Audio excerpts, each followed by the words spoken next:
The scammer claimed I was blocking my girlfriend's luck with money. My girlfriend dumped me immediately. You're so pitiful. Not only are you broke, but you can't even find a wealthy partner. After the breakup, a whopping lottery jackpot that had been unclaimed for 6 months landed in my lap. $20.4 billion. What's even crazier? That ticket was supposed to be my ex-girlfriend's. I was coming out of a small street shop when I saw this guy, dressed up in a cheap robe, stopping my girlfriend Christina and talking nonsense to her. He was waving his hands around and even started dancing, which looked an awful lot like a workout routine from the internet. Even though it was obviously a scam, Christina was nodding seriously. She totally believed it. I walked over to Christina. The pseudo-monk had already left. Christina turned to me and got straight to the point. We're done, Evan. You're blocking my luck. Being with you, I'll never have a good life. I was shocked. Could someone really break up over a street fortune teller's word? Did she leave her brain back in the delivery room or what? Seeing me stunned and silent, Christina thought I was unwilling, and her face turned cold. I'm not discussing this with you. I'm notifying you. You're so pitiful, so poor that you can't even find a rich partner. When I get rich, maybe I'll let you be my lackey. I couldn't help but laugh. We've only been together 2 months. And you say I'm blocking your luck? You're 22. Why didn't you get rich in the 21 years before we met? Christina was my classmate. She confessed to me 2 months ago. Christina realized my words were harsh and her face turned a shade of colorful black. Evan, don't come begging when you're broke. With that, she turned decisively on her heel. I took a deep breath, putting my hands in my pockets. Surprisingly, I found a small piece of paper. Confused about what it was, I heard a voice. You, young man, I see an unusual aura about you. Your face is glowing. Oh, you're about to get lucky. I turned to see a familiar face. It was the same fake monk who had just fooled Christina. I deadpanned, are you going to start dancing again?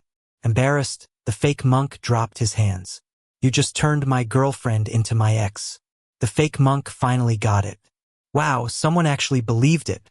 I was waiting for her to ask for a solution, so I could sell her a talisman. Who knew she'd break up before I made a dime? Seeing I was down, he tried to comfort me. Cheer up. Newton said action and reaction are equal and opposite. Maybe breaking up will make you rich. I was dumbfounded. Stick to your superstition, don't drag poor Newton into it. He's probably restless in his grave right now. After the fake monk left, I looked at the small note in my pocket. Christina waited outside because I went to buy her lottery tickets. She never missed a draw and always had an excuse about missing change, making me do it. I was going to give her the ticket later and casually mention it. But Christina didn't even give me a chance. I almost tossed the ticket away. I didn't believe in luck. My dad lost everything because he obsessed over cracking the lottery. It ruined us. He ended up jumping off a building, leaving Mom and me alone. We struggled until I went to college and started working part-time. Life got better. Still, I put the ticket back, feeling a bit superstitious. That night, my buddy Lucas insisted on treating me to a big dinner. Lucas was mad at Christina and wanted to deck her. I stopped him. Forget it. It's good to see her true colors early. Lucas, a bit drunk and full of bravado, said, Evan, don't worry. What's mine is yours. As long as I have money, you won't be broke. I laughed and felt touched. We're both seniors, graduating in a month. Still jobless, not much money between us. But he was determined to treat me. Claimed he'd pre-booked the dinner long ago. He couldn't bear wasting it. That night, we stumbled back to our dorm, crashed on one bed. The next morning, a phone call jolted me awake. Half asleep, I heard Christina's excited voice. Evan, that monk was spot on. I broke up yesterday, and today my lottery won 10 grand. Bet you've never seen that much money. Huh? The guy's incredible. Even after splitting, she didn't forget to buy a ticket herself. I sighed. So is that why you're calling? To brag? Christina crowed. No, actually, just letting you know. If you regret it, beg me. I'll give you $100 for a meal as a breakup fee. Breakup fee?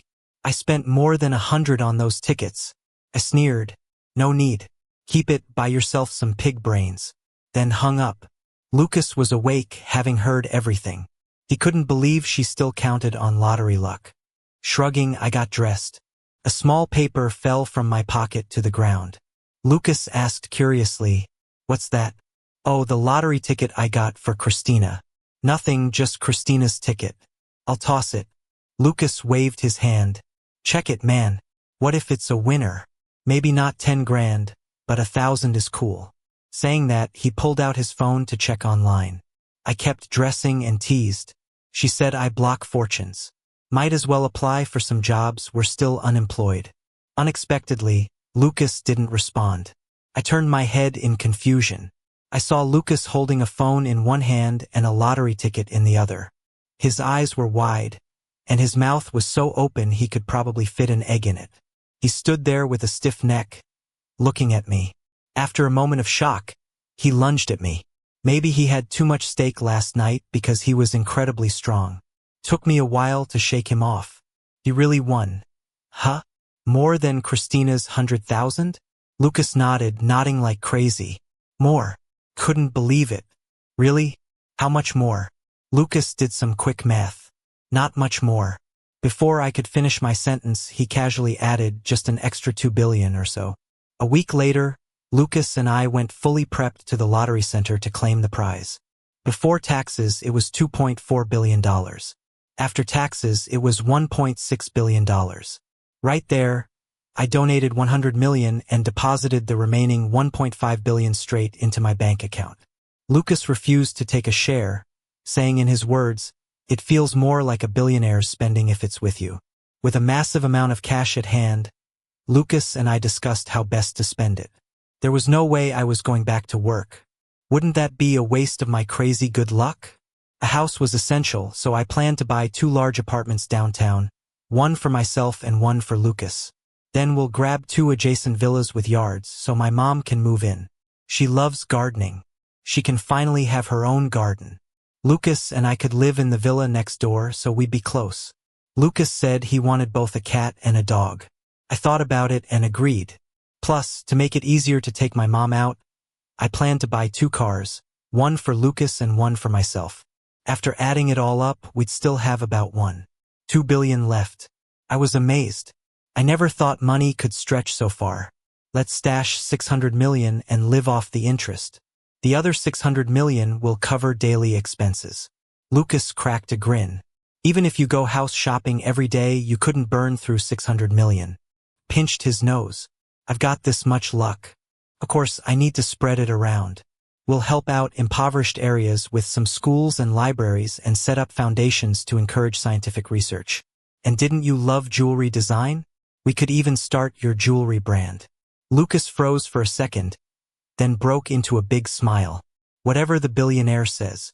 But let's do charity first, then the jewelry, he said, and we high-fived, already plotting.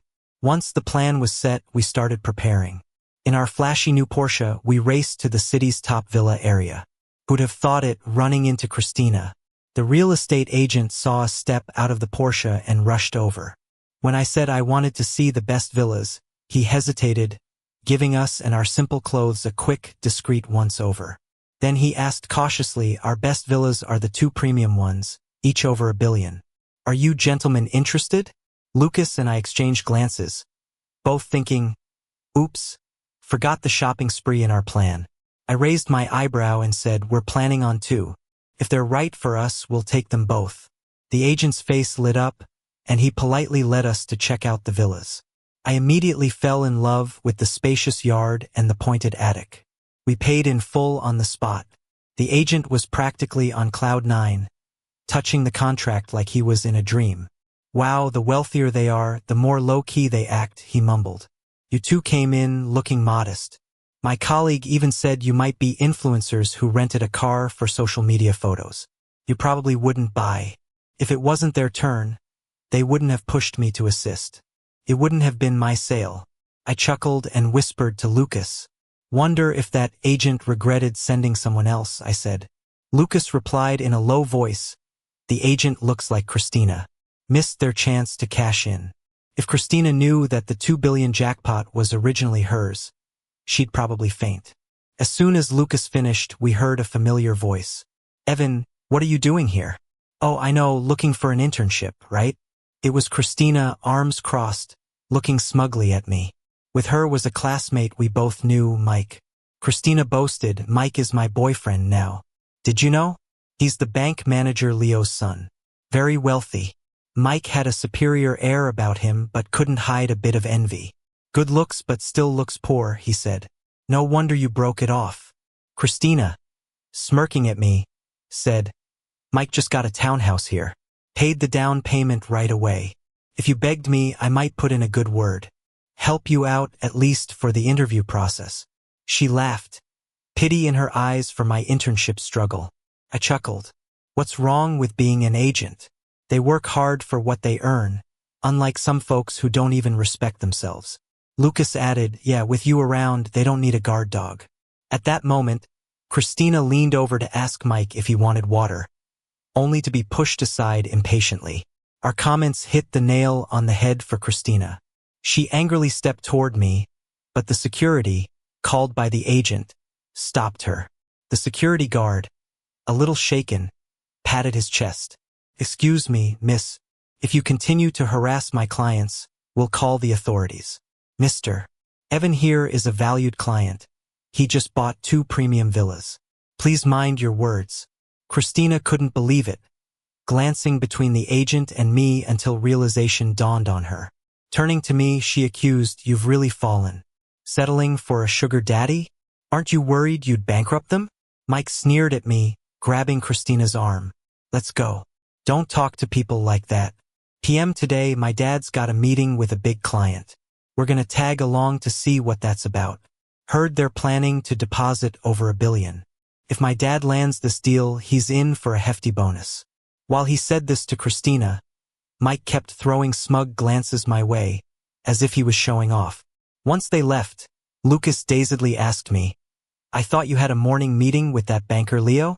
I replied with a twitch in my smile. Apparently, it's related to Mike. Maybe we should choose a different bank. Before Lucas could respond, the real estate agent eagerly and sincerely suggested, nah, those two are so annoying. We have to embarrass them to feel better. This is about justice. Lucas and I exchanged speechless glances. You'd make a great screenwriter, I joked. In the end, we decided not to bother changing banks. We told Leo just to meet us alone, no extra guests. Leo readily agreed. With $1.2 billion deposited into his bank, Leo was ecstatic, saying, Mr. Evan, you're like another dad to me. I laughed it off, no need for that. A few days later, while Lucas and I were in the middle of some retail therapy, I got a call. The snobbish advisor's voice came through. Evan, you and Lucas are the only ones left without an internship. You're dragging our class employment rate down. Your family isn't well off and you're not helping. Don't go around saying you were my student, you deserve to stay poor. She then mentioned that Mike's dad sponsored a class graduation party and pointedly told me I had to attend.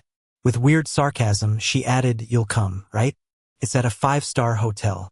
You couldn't afford that yourself. Good for you to experience it. And when you see Mike's dad, make sure to thank him. I was speechless. If I thank him, he better dare accept. Regardless, I had to attend the graduation party, for old time's sake. After all, 4 years in college, and we'd all go our separate ways soon. On the party day, Lucas and I dressed to impress in the spoils of our recent shopping spree. Tailored suits, sparkling diamond watches, and rare leather shoes. When we walked in, the room's attention instantly shifted to us. Wow, Evan is looking good. Wasn't he poor, though? How's he suddenly loaded? Yeah, look at his outfit. It's legit. Mike and Christina were the center of attention until everyone turned to us.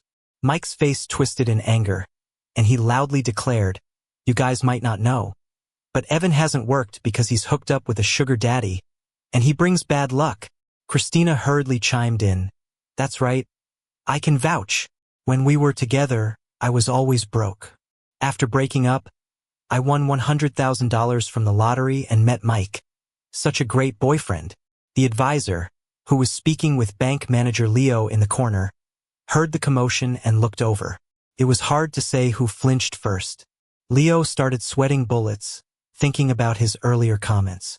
Surely my son didn't mean it like that, right? Even if he did, as another dad, I wouldn't mind the details. He stumbled over his words. Observing Leo's tense face, the advisor misunderstood and thought he was upset because of me. She quickly said, Evan apologized to Mike. His dad kindly invited you here, and you upset his son. As your advisor, I'm just trying to help. Without money and connections, graduating students like you will be left behind by society. Realizing things were spinning out of control, like a runaway horse, Leo quickly placed himself between us and the advisor. Teacher, your intentions may be good, but please don't go any further. Before Leo could finish, Mike interrupted. Evan, you'd better wise up. No good comes from crossing me. You'll never get into my social circle. My dad just landed over $1 billion in deposits. His bonus alone is millions. Before Mike could continue, Leo slapped him across the face, stunning him. Mike held his cheek, looking at his dad in disbelief, fully confused. The whole room was stunned. Leo retracted his hand, smiling broadly and bowing as he approached me. Mr. Evan, please don't be offended. My son, he's got some issues, he said, pointing to his head. Please let it pass. About Christina, your ex, I'll make sure they break up. She won't set foot in my house. Rest assured, we won't touch what's yours. The room fell into silence. Christina, Mike, and the advisor's mouths hung wider than eggs. Everyone's eyes darted between Leo and me. Finally, Mike pointed at me, his voice shrill. Dad, have you lost your mind? He's just a broke nobody. Why are you so polite? Leo turned to Mike, eyes furious. Shut up. Disrespect Mr. Evan again and I'll cut off your credit. Mr. Evan just deposited over $1 billion at our bank. You lost it calling him a gold digger. That's his own money. My bonus? All thanks to Mr. Evan. Apologize. Leo's words sent shockwaves through the crowd. What? Did I hear right? Evan deposited over $1 billion? That's a dream I wouldn't dare dream. Christina pushed through the crowd to me. Evan, is what Leo said true? I raised an eyebrow but didn't deny it. Her smile beamed. That's amazing. We're finally rich. Evan, you're truly my lucky star. I sneered at her. Didn't you say I was blocking your luck and broke up with me ages ago? My money's got nothing to do with you, so stop acting like it does. Christina was trying to get close to me, but the excited counselor shooed her away like a magic trick. Evan, I just got the news, the counselor said. The principal mentioned you donated a building to the school. That's impressive. Remember your teacher in the future. I looked at her sympathetically. Did you hang up before the principal finished talking? I specifically told him you didn't want to be associated with me as your student. So, I'm graduating without being labeled as such. We won't have any future connections, and I doubt the principal is mad at you. The biggest blow landed on Mike. He couldn't wrap his head around how the so-called ugly duckling transformed into a low-key millionaire overnight. Under pressure from Leo, Mike begrudgingly apologized in public.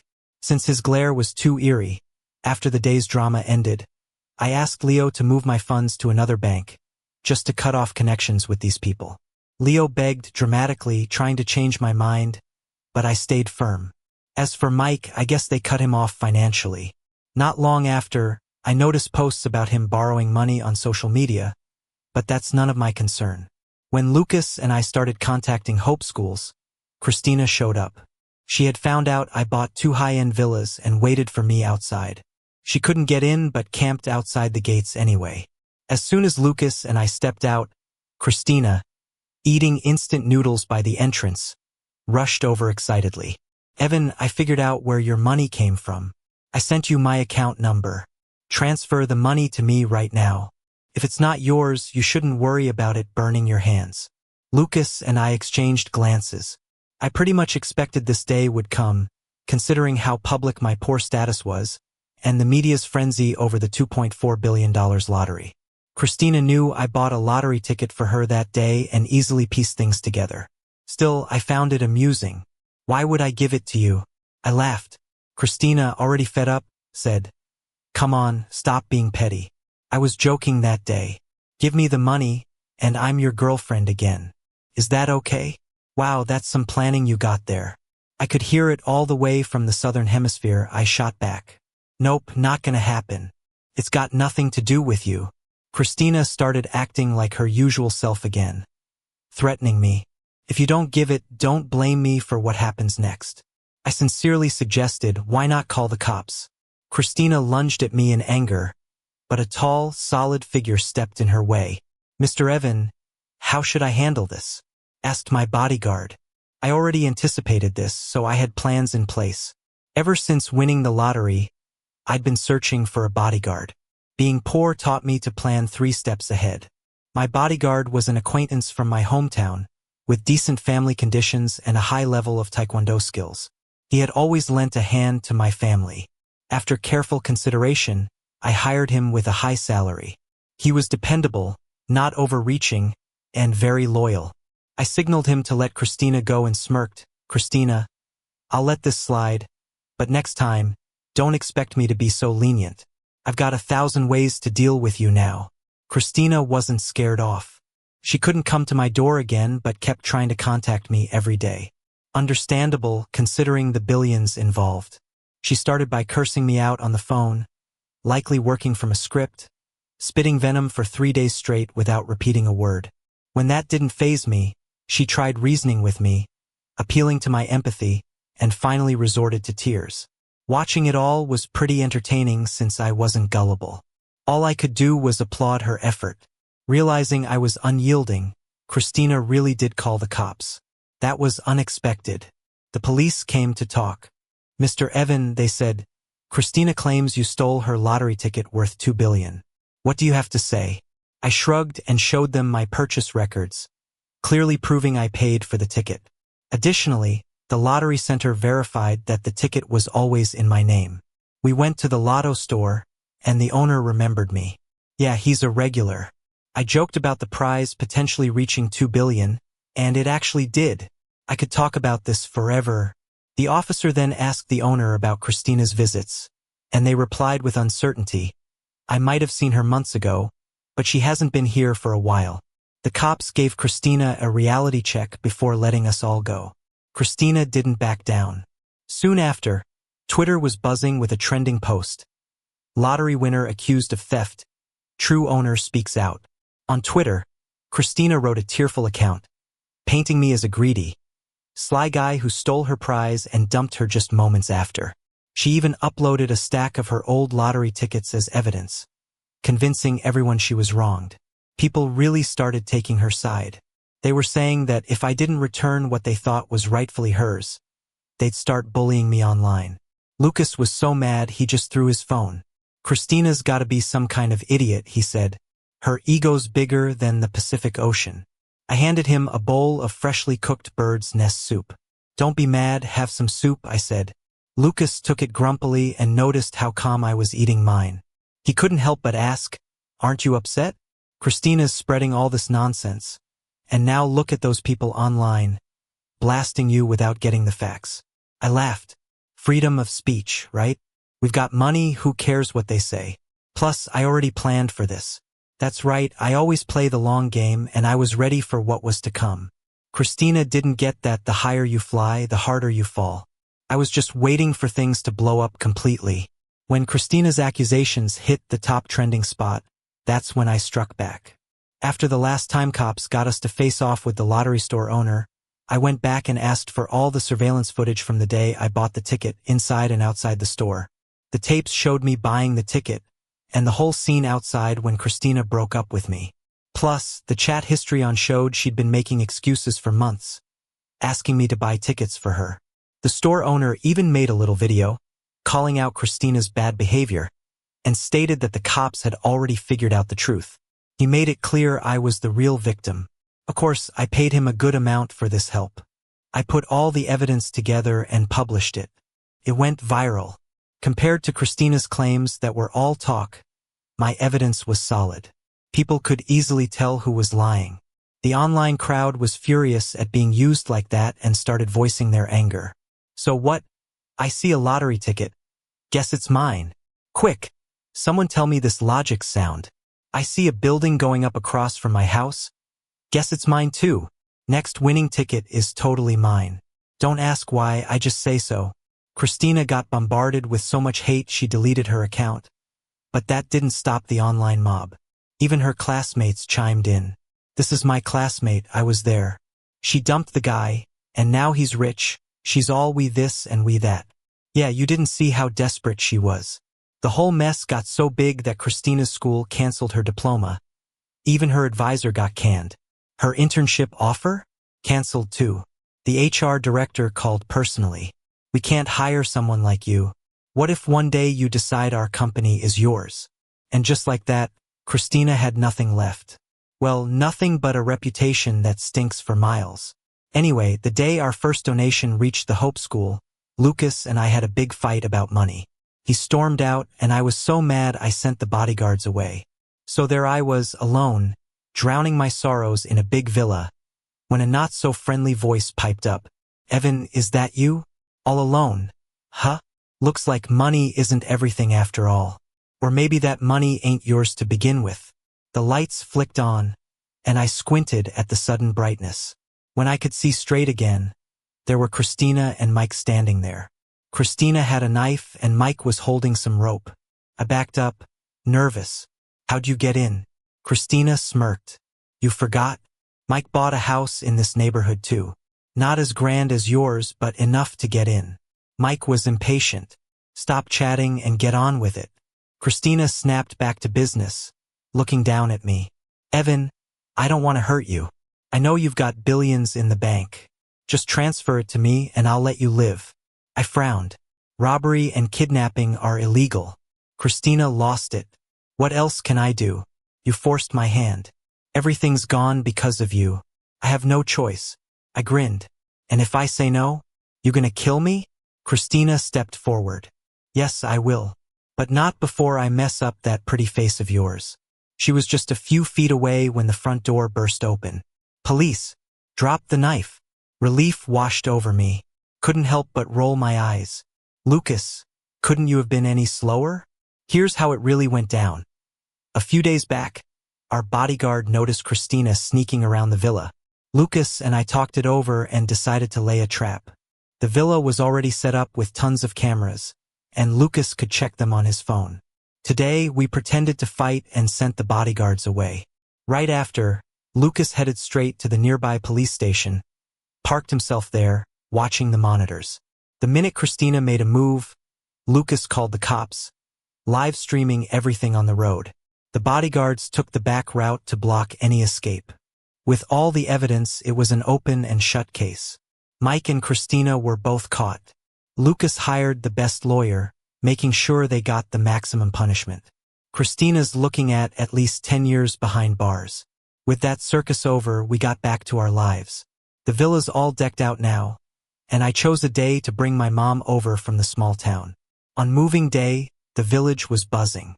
Your aunt's got a good life, working hard, all those years paid off, they said. My mom was all smiles, planning what to plant in the yard, how often to wash the pets. She told Lucas and me, go do what you need to. Don't worry about me. I'm doing just fine on my own. Lucas and I exchanged a glance. There's definitely a lot of things waiting for us to do. Don't waste today. Bonus. Lucas and I have been doing this travel-style charity work for a long time. We wander and pause. We take in the world's scenery while witnessing people's hardships. Wherever there's a lack of schools, we donate. If a place lacks teachers, we teach. When facilities are outdated, we build. Lucas jokingly calls us the wandering duo. This day we passed through a small town. It just so happened to rain, so we ducked under a shelter by the road. Suddenly, a somewhat familiar voice spoke up. Sir, I've been reading the stars and feel you and I are connected. How about a tarot reading? Following the voice, I looked over. Well, what do you know, it's someone I know, that fake Taoist who ranted about Newton's principles before. Only today he was wearing different clothes. A black robe covered in stars and moons. A crystal ball in one hand. A deck of tarot cards in the other. He was trying hard to convince a passerby, who didn't seem interested and walked away quickly. The fake Taoist, looking defeated, searched for his next target and locked eyes with me. He paused, thinking it over. I dryly said, "Fake you." Realizing, he replied, "Oh, it's you."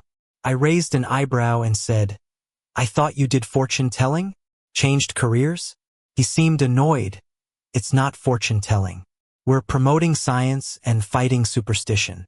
Lucas smirked. "And the crystal ball is scientific?" He ignored that and looked us over. "Want a tarot reading to see your future?"